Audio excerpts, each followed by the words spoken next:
Welcome to Sola Church Online. Good morning, everybody. I'm Alan Rigg. This is my wife, Miranda Landers. Together, we are planting a life-giving church in Santa Monica, California. This year, That's right. 2021, while we wait for LA County to reopen, we've launched online. So again, welcome to Sola Church Online. We're so glad that you've joined us. If you're watching on the church online platform, you can click invite in the chat feed to ask someone to join you right now. And if you're watching on Facebook, you can share this to your timeline. Some of you watch later on YouTube. Totally cool. Be sure you subscribe to Sola Church so you don't miss any new content.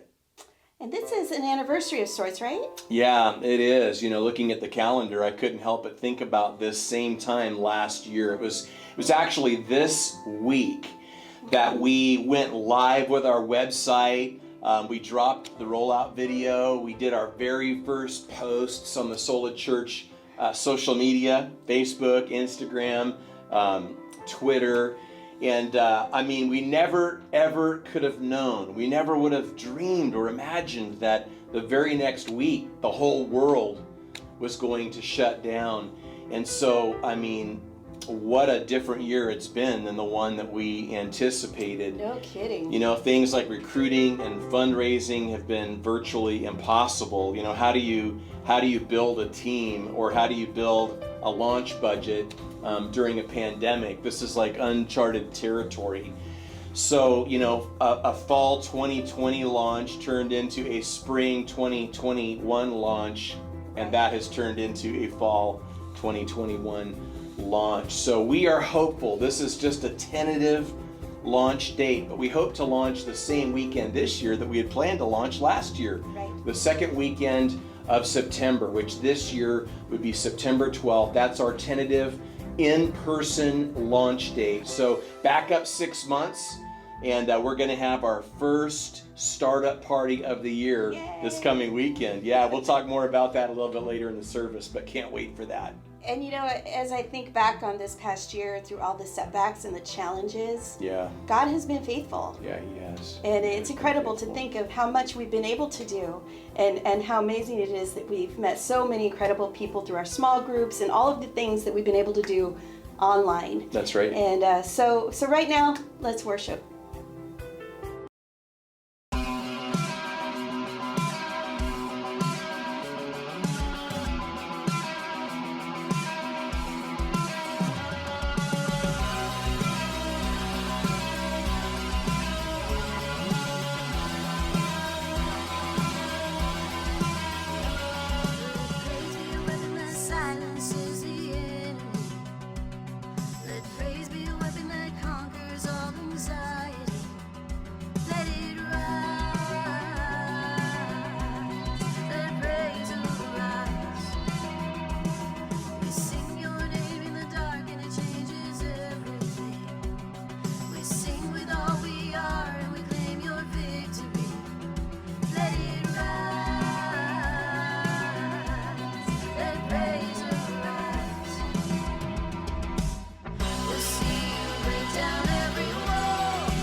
We praise you, we praise you. This is what living looks like.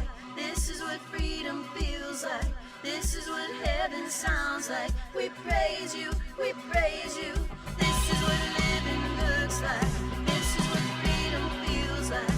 This is what heaven sounds like. We praise you, we praise you. This is what living looks like. This is what freedom feels like. This is what heaven sounds like. We praise you, we praise you. We'll see you break down every wall. We'll watch the giants fall. Fear cannot survive when we praise you. The God of breakthroughs on our side, forever lifted high. With all creation cry, God, we praise you. We'll see you break down every wall. We'll watch the giants fall. Fear cannot survive when we praise you. The God of breakthroughs on our side, forever lifted high. With all creation cry, God, we praise you. Oh, oh, oh, we praise you.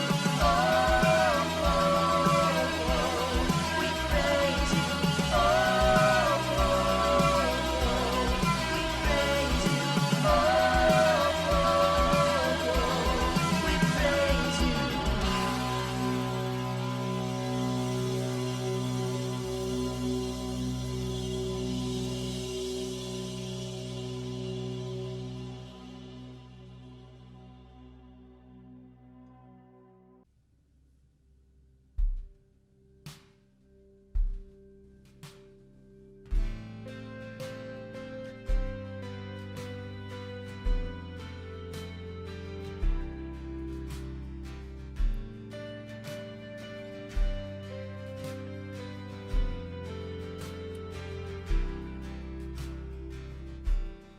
Before I spoke a word, you were singing over me. And you have been so, so good to me. Before I took a breath, you breathed your life in me. And you have been so, so kind to me. Oh, the overwhelming, never-ending, reckless love of God. Oh, it chases me down, fights till I'm found, leaves the 99. I couldn't turn it, I don't deserve it, still you give yourself away. Oh, the overwhelming, never-ending, reckless love of God.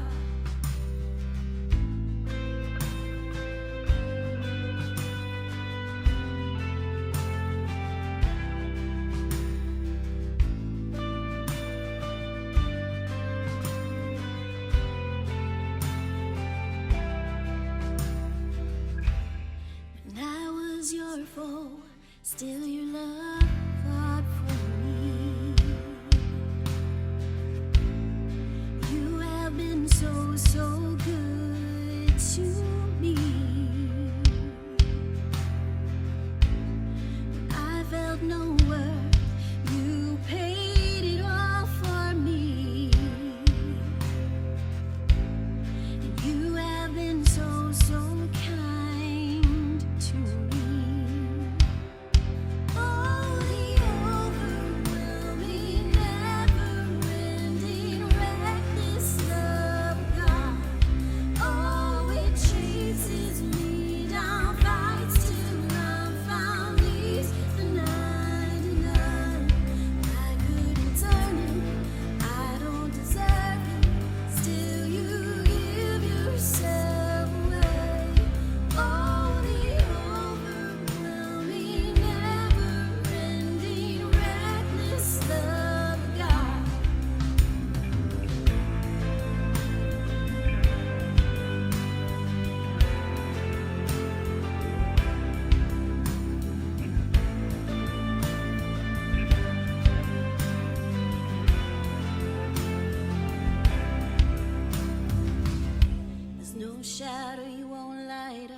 mountain you won't climb up, coming after me.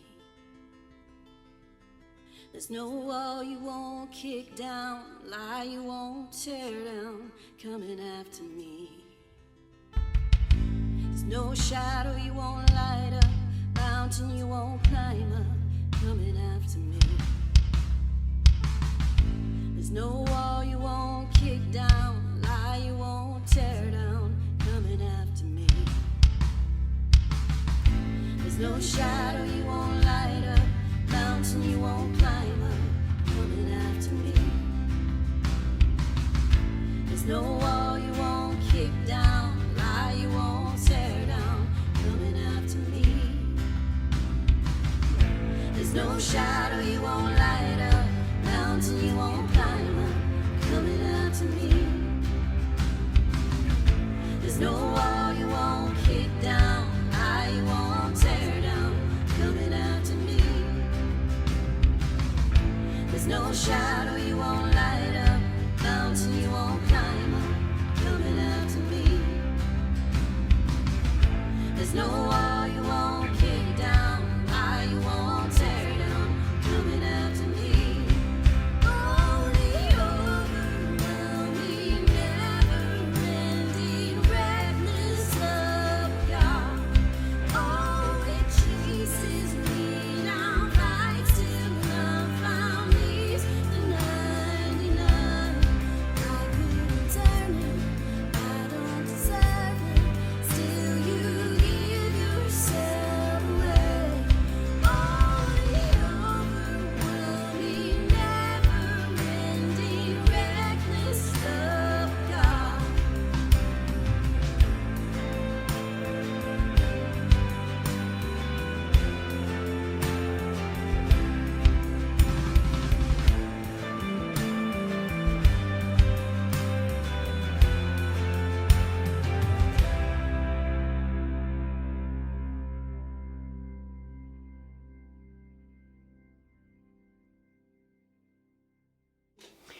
So this is that time in our service when we worship with our giving. You should see a link in the chat feed. You can always go to our website, solachurch.life, and click Give. And there you can give a one-time gift or schedule a recurring gift. For those that prefer PayPal, the email address that you're going to need for that is give@solachurch.life. Your generosity is making it possible for us to do church online every week. It's also going to make it possible for us to launch in person this fall.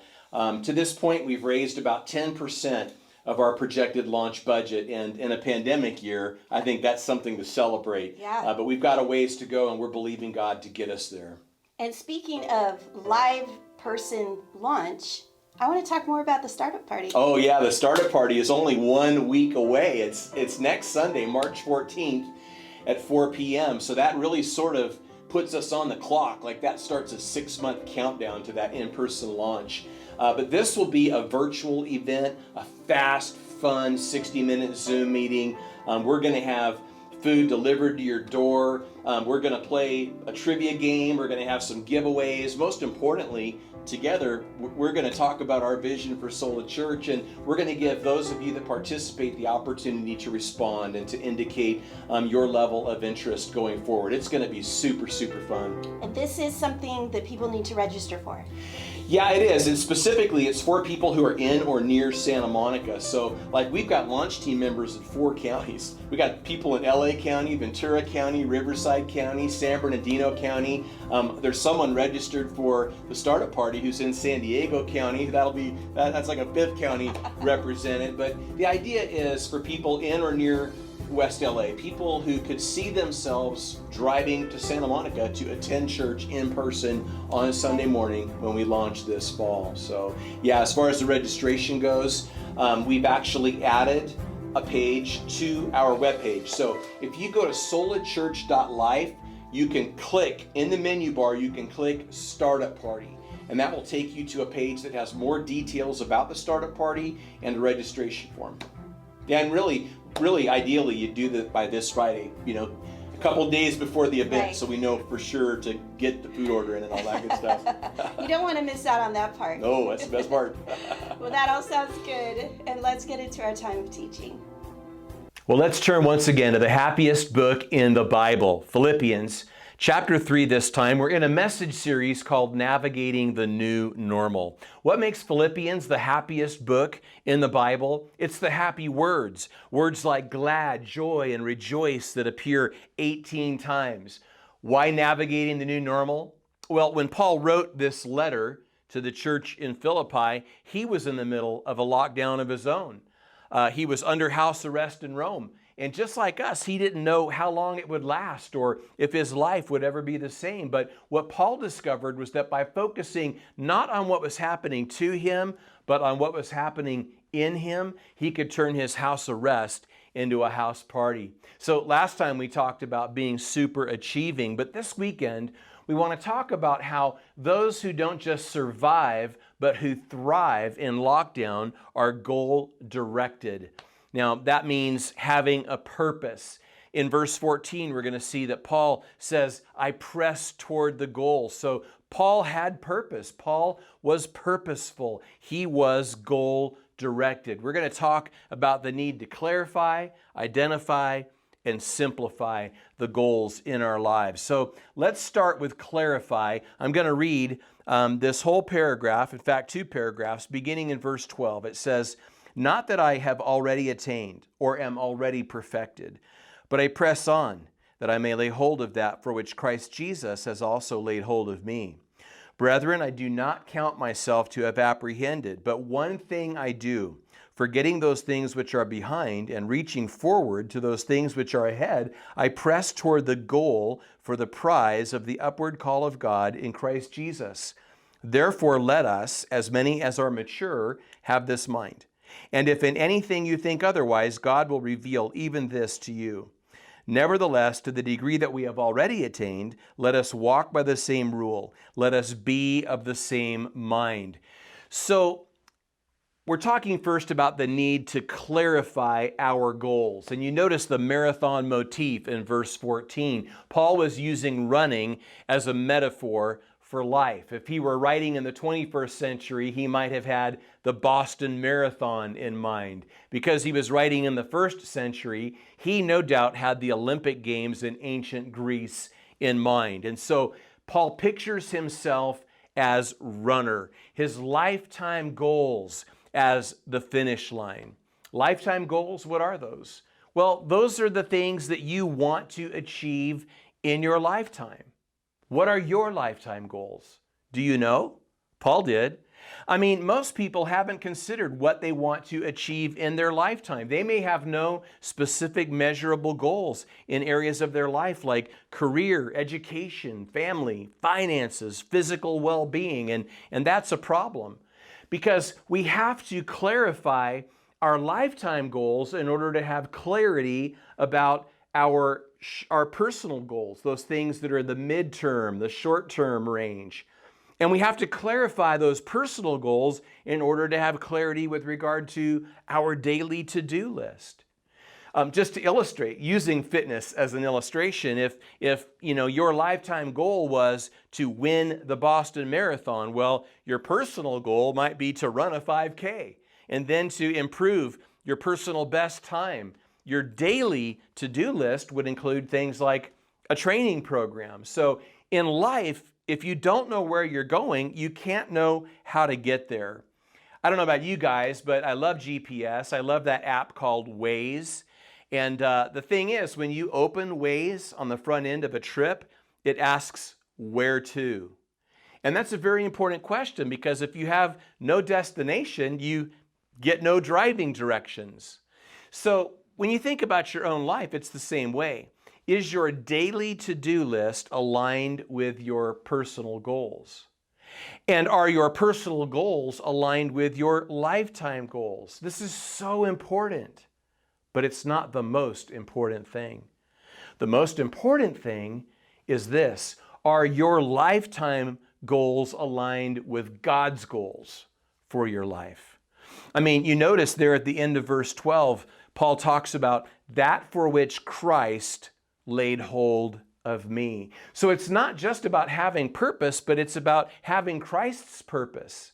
It's not just about being goal-directed, but more importantly, about being God-directed. And so when we think about God's will for our lives, there is His will for everyone, and there is His will for each one. What do I mean? Well, I mean that there is God's will for every Christian. For example, the Bible says that it's God's will that every Christian be conformed to the image of Christ. In other words, that we're going to experience growth and we're going to become more Christ-like in our character. But then there is His will for each Christian that's not the same for you as it is for me, but is different. It's God's will for me to be a pastor. That's probably not His will for you. But His will for you is probably not His will for me. And so how do we clarify His will for each of us? How did Paul do that? How did Paul clarify? Well, for Paul, who wrote, half the books of the New Testament, for Paul, who planted churches throughout the Roman Empire. And the church in Philippi, by the way, was the first church that he planted in Europe. But for Paul, he learned God's plan for his life, God's purpose for him, God's lifetime goals for him through a man named Ananias who came to Paul while he was praying. That's what it tells us in Acts 9, verse 11.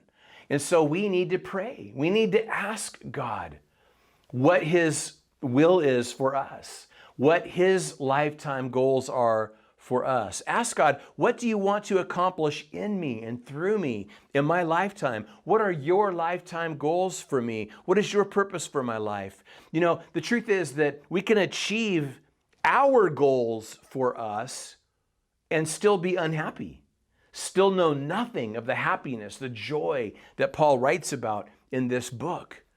It's when we achieve God's goals for us that we experience that kind of happiness, that kind of joy. So goal-directed, those who don't just survive but who thrive in lockdown are goal-directed. They clarify where they're going. They ask and answer the question, where am I going? But let's talk next about the need to identify. Notice at the beginning of verse 12, not that I have already attained or am already perfected. And notice at the beginning of verse 13, brethren, I do not count myself to have apprehended. Remember, I was saying that when you use the Waze app on your smartphone, if you enter no destination, you receive no driving directions. But at the same time, if you don't have a starting location, you get no driving directions. If for some reason, if you're not anywhere near Wi-Fi and if you've lost cellular service, maybe you've got one bar and it's just not working. If Waze can't locate you, if it can't determine where you are right now relative to where you're going, it can't tell you how to get there. It's the same thing in life. In life, if you don't know where you are, you can't know how to get where you're going. And so there's this need for us to be honest with ourselves. This need for us to identify where we are in life. And Paul does that. Paul was honest with himself. Paul was honest with God. Paul was even honest with others. He was honest with his readers, honest with us. You notice those elliptical phrases, not attained and not perfected in verse 12. And notice not apprehended in verse 13. What's Paul saying? Paul's saying that he's not all that. Paul is saying, hey, just like you guys, I'm still figuring this stuff out. I'm still finding my way. Paul would say, my God-given lifetime goals, they're still a work in progress. This means that Paul took time to reflect, that he took time to review, that we need to take time to reflect, to review, and to identify not just where we're going, but where we are, to ID where I am today. Where are you in relation to your God-given lifetime goals? Where are you in relation to your every Christian ID? Those things that are God's will for every follower of Christ. Things like being conformed to His image. Where are you in terms of developing Christ-like character? But also, where are you in terms of your each Christian ID? Where are you relative to those things that are God's very particular will for you? Those things that he wants you to accomplish in your lifetime. Listen, if Paul wasn't all that, we're sure not. And if Paul could say so, why can't we? Why is it so hard for us to admit to one another that we're not all that? For us to admit that we're still figuring this stuff out. For us to admit that we're still finding our way, that despite our best intentions, we continue to struggle and sometimes to fall and even to fail. Why is that so hard for us to admit? I mean, there may be many reasons, but one big reason, I think, is insecurity. We're so insecure. We're afraid of how people will react. We're afraid that they'll think less of us, that they'll think we're weak. But in reality, it takes a strong person to speak openly and honestly about the weaknesses in their life. And more often than we think, people admire those with that kind of courage. I had an experience with this firsthand as a young adult. It happened at a men's retreat that I was attending. The speaker, a pastor I knew and liked, opened up and shared about a very personal struggle. Even as a pastor, he had struggled with this thing over a period of time. And, don't get me wrong, it was a very common struggle, but not one that anyone talked much about, especially not a pastor. And you know what was going through my mind as I listened to him? I can't believe this guy's speaking at a men's retreat. Nope. What's this guy doing pastoring a church? Nope. Here's what was going through my mind. I love this guy. This guy's my hero. Truth is, my admiration for my friend, it went right through the roof. And again, exactly the opposite of what we think is going to happen. Let's look again at verses 15 and 16. Therefore, let us, as many as are mature, have this mind. And if in anything you think otherwise, God will reveal even this to you. Nevertheless, to the degree that we have already attained, let us walk by the same rule. Let us be of the same mind. Verse 16 emphasizes how we're in this thing together and how we need to have the same mind about this stuff. But verse 15 is cool because it suggests that not everybody is going to be growing at the same pace. Not everybody is going to be coming to understand the same things at the same time. And the verse just exudes this grace for one another. It exudes this tolerance for one another. This verse is just breathing with love and with acceptance and with forgiveness. When it comes to being a follower of Christ, an inauthentic ID is out and an authentic ID is in. Nobody wants to be part of a community that acts like they're all that. And nobody wants to be part of a community that knows better but wants others to think they're all that. So wouldn't it be a cool thing if we could all just go on record as saying that we're not all that? I'll go first. You're watching the service. I'm raising my hand and I'm saying, I'm not all that. I'm going public with it. I'm not all that. So if you want to go on record, if you want to go public, type it in the chat feed right now. Just type it in. I'm not all that. Hit return and join those of us who are willing to say, you know what, I'm still a work in progress. The truth is, there are no perfect churches for perfect people. Never has been, never will be. But our hope, my hope, Miranda's hope, is that Sola Church can be a place for imperfect people who want to live a life of faith together. And so, again, we're talking about being goal-directed, about the need to clarify, to ask, where am I going? And about the need to identify, to ask and answer, where am I? But let's talk also about the need to simplify. So for that, well, let me just begin by saying this. In life, we can know where we are and we can know where we are going, leading us to understand how to get from here to there. If we know our point A and we know our point B, we can route ourselves from point A to point B, right? But keep in mind, there's a danger of alignment turning into misalignment. So let's go back to talking about our goals. When we think about those mid-range, short-term to mid-term goals, those personal goals, Are my personal goals aligned with my lifetime goals? And then, are my daily goals? Is my daily to-do list aligned with my personal goals? See, here's the thing. You know who I'm going to be tomorrow? Exactly who I'm becoming today. You know what I'm going to do tomorrow? Exactly what I'm preparing to do today. So many of us keep thinking that somehow we're just going to wake up one day and become someone other than the person we've been becoming.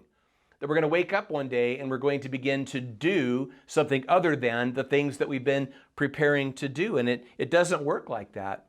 So this need to simplify, you see it there at the end of verse 13, where Paul talks about one thing, or in the middle of the verse he says, but one thing I do. This is huge, this need to simplify. Before we talk more about that, let me draw your attention to the two words ending in ing that follow. There's that word forgetting, and there's that word reaching. You could underline those or circle those. And then in the margin, if you want to, you could write forgetting the past, reaching for the future. So let's talk first about forgetting. You know, some of us are living our lives focused on what's behind us. You know, we're remembering our own sins or the sins of others that were committed against us, and maybe we won't let go of the guilt that we feel, or we won't let go of the hurt that we feel, and it keeps us stuck. Rick Warren said, we are products of our past, but we don't have to be prisoners of it. That's so good. You know what we need to do when it comes to our past guilt and our past hurt? Learn from it and let it go. Notice that phrase, reaching forward. Have you allowed guilt or hurt to hold you back? Learn, let go. Learn and let go. Learn and let go. Now, that one thing in verse 13, you've probably heard the saying. It's a question, right? How do you eat an elephant? And the answer is one bite at a time. Now, for us, if we're going to take things one bite at a time, so to speak, when it comes to our goals, well, we're going to have to prioritize, right? We're going to have to think in terms of what really counts, what's really important, what matters most. You know, which personal goals are essential to reaching my God-given lifetime goals, and which ones aren't. So as we begin to simplify our personal goals, and then eventually even our daily to-do list, sometimes we can combine goals that are in alignment, and other times we can eliminate goals that are misaligned. Howard Hendricks said the secret of concentration is elimination.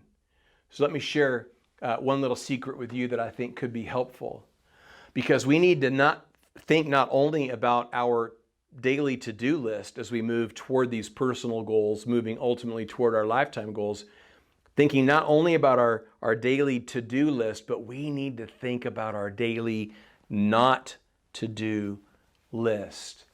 You know, every yes is a no, and every no is a yes. To say yes to the best, you have to say no to the rest. And that's why I'm going to suggest to you today that progress in your life might depend more on what you decide not to do than on what you decide to do. It could be that all the things you need to do are on your list already, but that you haven't eliminated things that don't belong there. It's possible to do less and accomplish more by focusing on what matters most. And we're going to need God's wisdom to do that.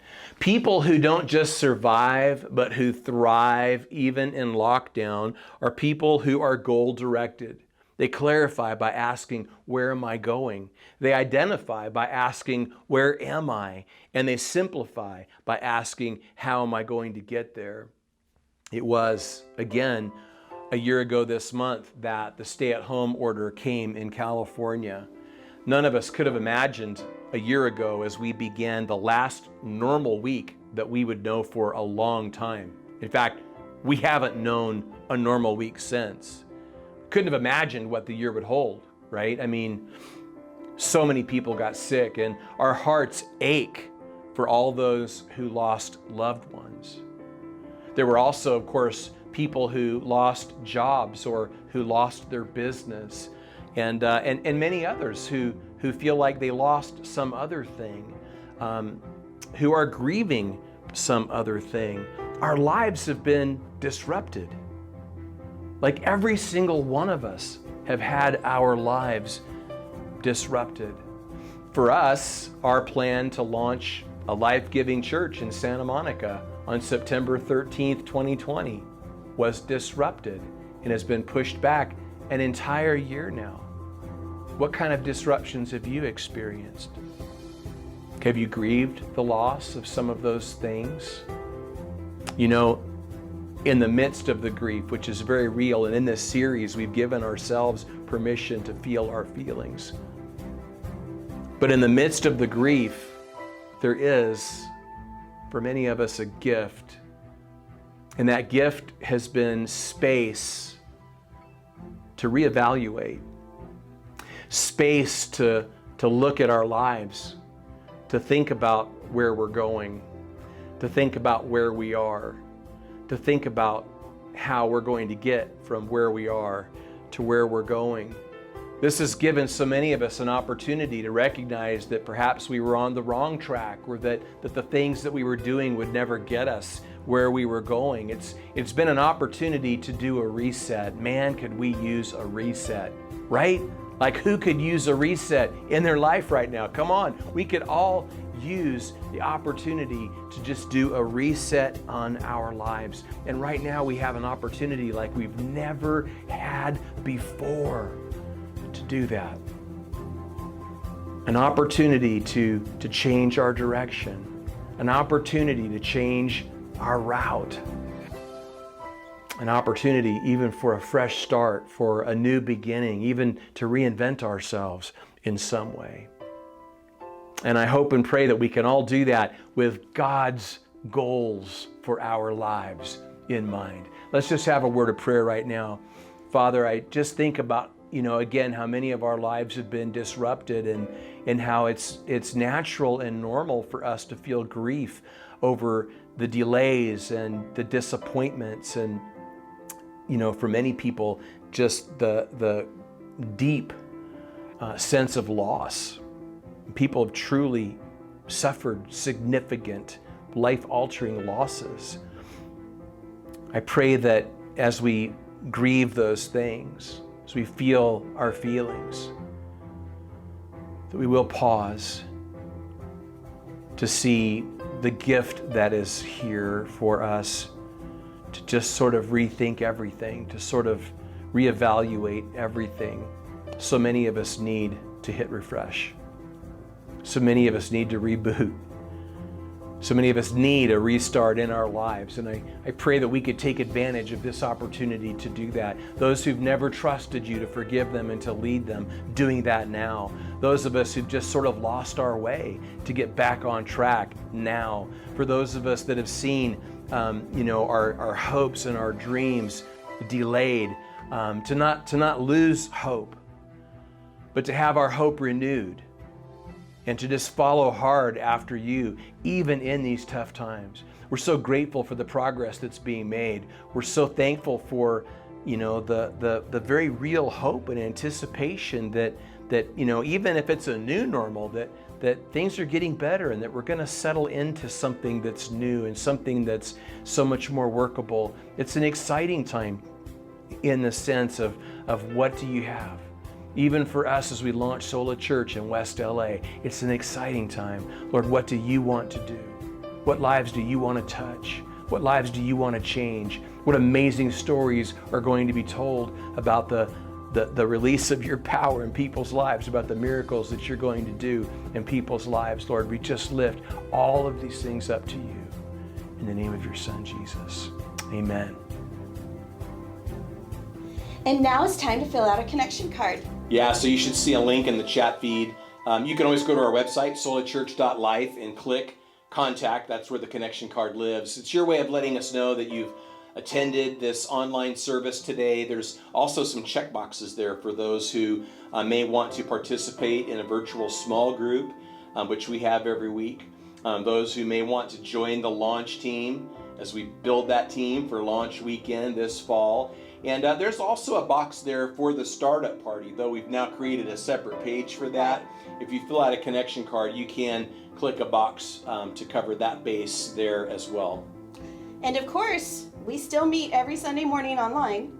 Yeah, even with the startup party next weekend in the afternoon, we'll still have our morning online service. So we'll continue our series, Navigating the New Normal. We'll be talking about how people who don't just survive, but who thrive in lockdown are interdependent. So we're going to talk about, how we all have a need for models, for mentors, and for, of course, a master. That's right. So we wish you all a wonderful week, and we'll see you next time. Bye, everybody.